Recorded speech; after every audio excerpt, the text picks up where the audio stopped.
Vav Tharad checkpost પરથી MD drugs સાથે 2 શખ્સ ઝડપાયા। વાવ થરાદ જિલ્લાના હોદરાઉ ચેકપોસ્ટ પર પોલીસે ડ્રગ્સ વિરુદ્ધ કાર્યવાહી કરતા 51 ગ્રામ એમડી ડ્રગ્સ સાથે 2 શખ્સોની ધરપકડ કરી છે। પકડાયેલા આરોપીઓની ઓળખ કડીના હનીફ ખાન રાઉમા અને મહંમદ અજાજ અલી તરીકે થઈ છે।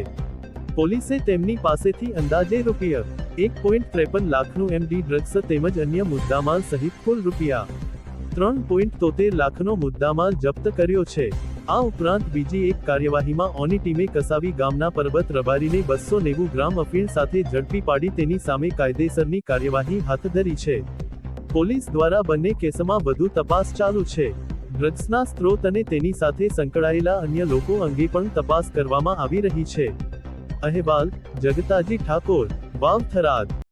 ગુજરાત પોલીસના ડાયરેક્ટર જનરલ ઓફ પોલીસ તરફથી સ્પષ્ટ આદેશ છે કે ગુજરાત પોલીસની ડ્રગ્સ પ્રત્યેની નીતિ છે ઝીરો ટોલરન્સ ડ્રગ્સની નીતિ અપનાવવાની છે। આના અનુસંધાને બનાસકાંઠા રેન્જ આઈજીપી શ્રી પરીક્ષિતા રાઠોડ સાહેબ તથા વાવ થરાદ જિલ્લાના પોલીસ અધિક્ષક શ્રી ચિંતન તરૈયા સાહેબનો સ્પષ્ટ આદેશ છે અને આ આદેશના અનુસંધાને આંતરરાજ્ય તથા આંતરરાષ્ટ્રીય જે સરહદો છે આ સરહદો ઉપર વાવ થરાદ પોલીસની કડક નાકાબંધી છે। ચેકપોસ્ટો મૂકવામાં આવેલા છે। આ ચેકપોસ્ટ ઉપર રાઉન્ડ ધી ક્લોક કડક વાહન ચેકિંગ થઈ રહ્યું છે। આ વાહન ચેકિંગના ભાગરૂપે વાતળાવ ચેકપોસ્ટ ઉપરથી ગઈકાલે અમે એમડી ડ્રગ્સનો જથ્થો જે અમારા વાવ થરાદ પોલીસના પોલીસ ઇન્સ્પેક્ટર શ્રી રબારી સાહેબ અને એની ટીમે પકડી પાડેલ છે।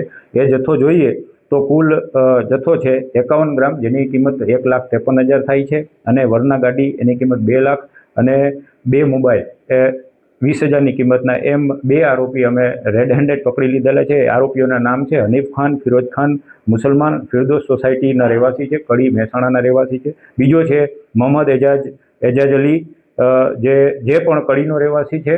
આ બંને આરોપીઓને અમે પકડી લીધેલ છે અને આ આરોપીઓ ક્યાંથી લઈ આવ્યા, એમડી ડ્રગ્સ કેવી રીતે લઈ આવ્યા હતા, ક્યાંથી લઈ આવ્યા છે, કોને આપવાનું છે, શું કરવાના હતા, આ દિશામાં ઊંડાણપૂર્વક તપાસ કરવા માટે થઈને અમે આજે નામદાર કોર્ટમાં રજૂ કરશું અને રિમાન્ડ લઈશું અને આ આરોપીઓ ઉપર કડક કાર્યવાહી કરવામાં આવશે અને પાસા જેવા શસ્ત્રો પણ એની ઉપર ઉગામવામાં આવશે। અમારા વાવ થરાદ જિલ્લાની જે ઝીરો ટોલરન્સ ટુ ડ્રગ્સની નીતિ છે આ નીતિના અસરકારક અમલ માટે અમે સાથે સાથે અમારા એસઓજીના પોલીસ ઇન્સ્પેક્ટર શ્રી અમીન અને એની ટીમે પણ એક અફીણનો કેસ શોધી કાઢેલ છે। આ કેસની વિગત જોવામાં આવે તો અફીણ એમનું વજન છે 290.200 ગ્રામ વજન છે જેની કિંમત 1,45,100ની થાય છે અને એક ઈસમને અમે રેડ હેન્ડેડ પકડી લીધેલ છે। એ ઈસમનું નામ છે પરબતભાઈ દાનાભાઈ રબારી। આ કાસવી ગામનો રહેવાસી છે અને એની કડક પૂછપરછ અત્યારે ચાલી રહી છે। તેને પણ નામદાર કોર્ટમાં રજૂ કરી એના રિમાન્ડ મેળવવામાં આવશે। તેની ઉપર પણ કડક અટકાયતી પગલાં લેવામાં આવશે। અને બીજા જે આરોપીઓ કોને માલ આપવાના હતા અને કોને ક્યાંથી લઈ આવ્યા આ દિશામાં પણ અત્યારે ઊંડાણપૂર્વક તપાસ થઈ રહી છે। આમ એક જ દિવસે 2 અમે એનડીપીએસના કેસો વાવ થરાદ જિલ્લા પોલીસે શોધી કાઢેલ છે અને અમારી જે નીતિ છે વાવ થરાદ જિલ્લાની અને ગુજરાત પોલીસની ઝીરો ટોલરન્સ ડ્રગ્સ નીતિનો અસરકારક અમલ થાય તે માટે પણ અમે સતત આવી કાર્યવાહી કરવા કટિબદ્ધ છીએ।